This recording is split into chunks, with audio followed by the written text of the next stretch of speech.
मैं हूँ आरती पाटकर।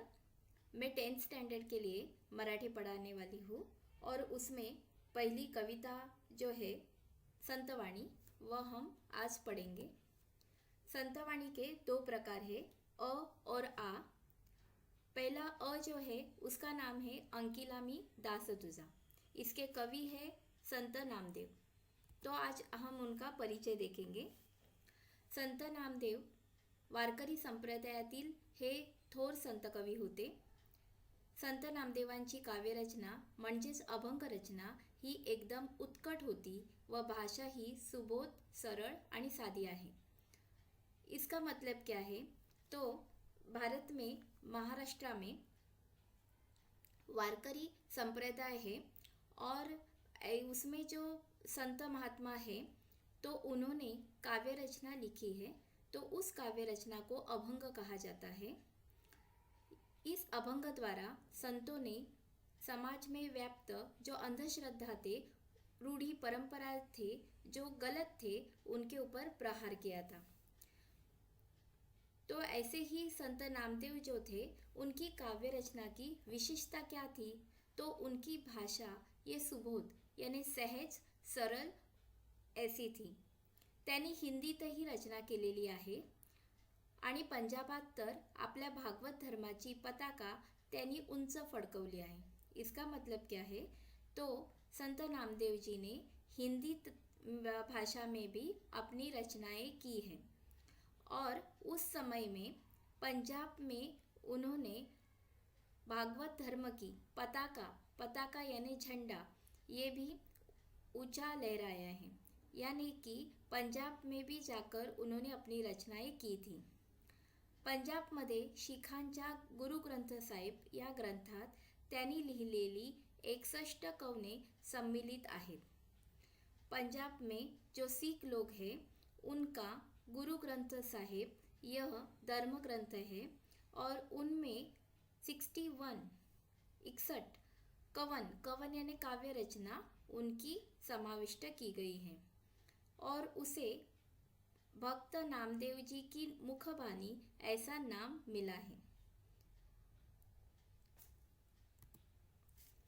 अभी हम पहली संतवाणी लेंगे, अंकिलामी दास तुझा।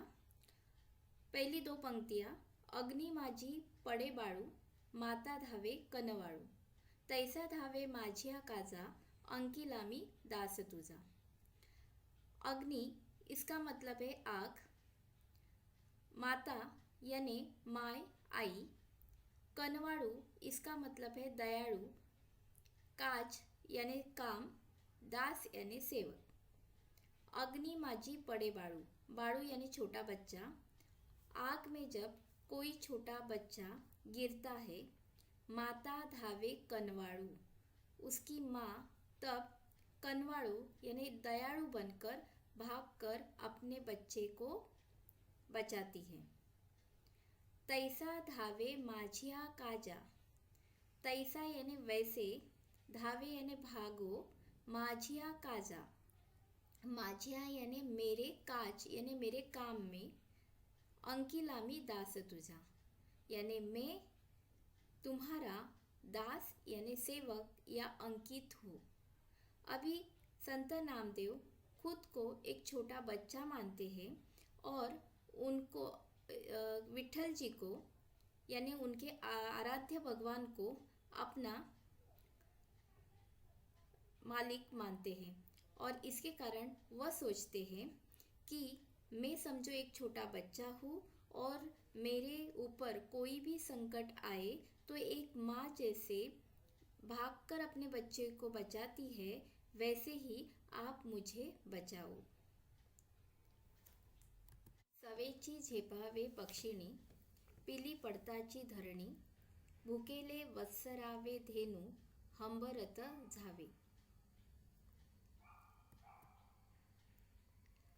वत्सरावे इसका मतलब है वासराच्या आवाजाने, धेनू यानी गाय। सवेची झेपावे पक्षिणी इसका मतलब है सवेची यानी क्या? त्वरित, झेपावे पक्षिणी, पीली यानी पक्षी का छोटासा बच्चा, पड़ताची धरणी, धरणी यानी धरती।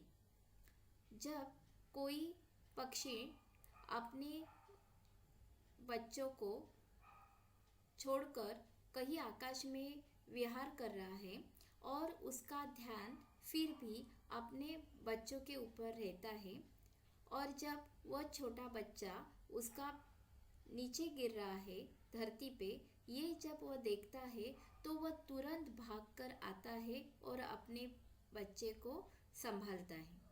यानी सवेची झेपावे पक्षिणी, पक्षिणी त्वरित आती है पीली पड़ताची धरणी, जब उसकी पीली यानी उसका छोटा बच्चा धरती पे गिरता है तब।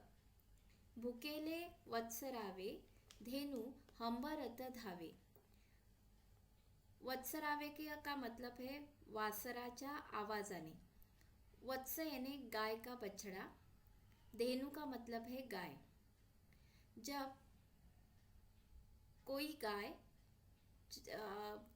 चारा खाने के लिए बाहर जाती है, जंगल में जाती है, और उसका बछड़ा वही अपने घर पे रहता है, और जब उसे भूख लगती है और वह जब हंबरता यानी क्या, गाय की आवाज़, तब जब उसकी आवाज़ सुनकर धेनु कहीं भी हो, गाय कहीं भी हो, वह भागकर आ जाती है अपने बछड़े के पास।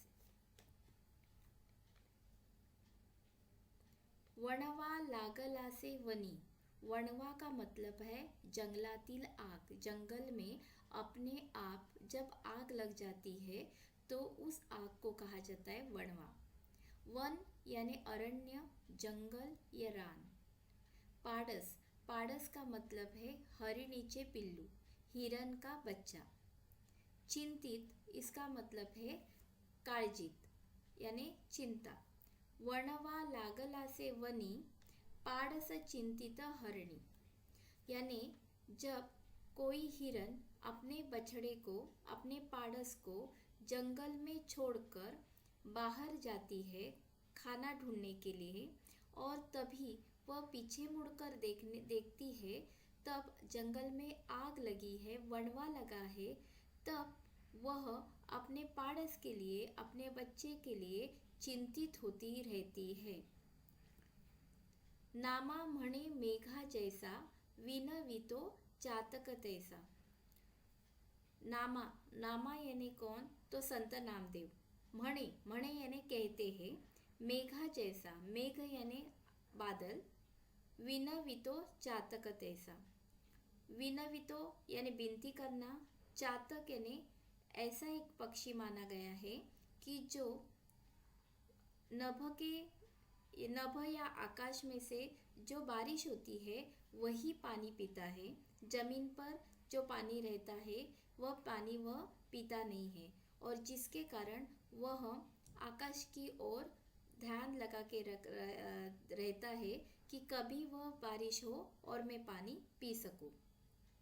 तो इसमें संत नामदेव जी को यही कहना है कि जैसे जंगल में आग लगने के बाद हिरन दौड़ दौड़ कर अपने पाडस को बचाने के लिए चिंतित होकर आती है, जैसा कोई चातक प्यासा है जो अपनी प्यास बुझाने के लिए आकाश की ओर देखता रहता है, वैसा ही मेरा भी कोई भी काज हो, मेरी भी कोई भी अड़चन हो, समस्या हो, तो हे भगवान, हे विठ्ठल, तू उस माँ के भांति, वह हिरन के भांति, उस चातक के भांति मेरे लिए मदद करने आ जाइए।